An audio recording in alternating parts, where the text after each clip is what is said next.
Welcome back to Learn jQuery in 30 days. Today, we're going to be taking a look at jQuery's document.ready method. So let's consider an example where you need to load jQuery within the head. Maybe it's required for some applications. This will happen. Well, it might be possible that you will try to use one of the selectors that we referenced in the previous lesson up here within the head of our document. So for example, I'm going to use the $ function to reference jQuery. And once again, I'm going to get a list item. But this time, let's do it differently. Because we know that we can use virtually any CSS selector, if I want to grab first list item, I can do that with CSS alone, first child. And now we're saying get the list item that is the very first child of its parent, which is the UL. Now we will once again add a class and we'll say emphasis. Once again, the next step is to create that class, and this time we'll make the font weight bold.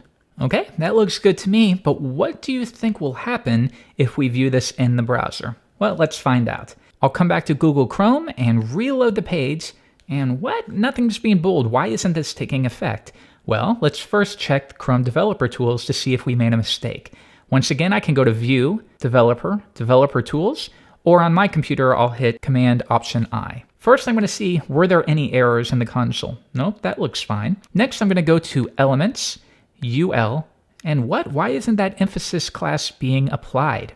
And that's because we are trying to work with the DOM before it's been loaded. And this is very important for you to understand. The DOM will be loaded top to bottom, essentially. So it's going to go all the way up here and work its way down. So it will get to this script tag, and we're saying, hey, jQuery, go and fetch the very first list item that is a child of its parent. So it tries to do that, but wait a minute. We're only working with this much, essentially, so we don't have a list item to work with. We haven't discovered this yet. So watch what happens if I simply take this and once again move it to the bottom like so. Now if I come back and reload the page, now it's taking effect because at that point, the DOM is ready to be manipulated. So if we revert back a few steps, how can we keep the script tag at the top, but still tell jQuery, don't do this until the first possible millisecond that we can work with the DOM. I want jQuery to wait until all of this is ready and then do it immediately.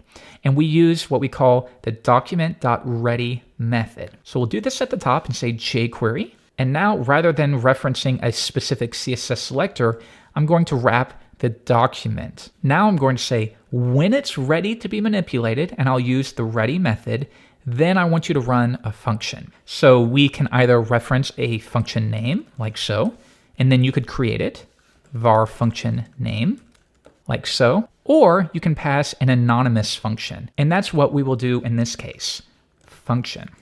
Now, when the document is ready to be manipulated within this callback function, we will execute whatever we need to. So now I can simply bring this out and paste it in like so. Let's try it again. Reload. And now it's still working because it's wrapped within the ready method. So essentially, the way it works at a very low level is every 9 or 10 milliseconds, jQuery will determine whether the DOM is ready to be worked with. And we can use something called document.ready state to figure out the current state of the DOM. Now, it will run that over and over as quickly as possible. And most of the time, it will return loading. But as soon as it returns complete, we know, okay, we're ready to go. Execute this function because we know that at that point, all of this is ready to be worked with and manipulated. Now, jQuery also offers a shorthand.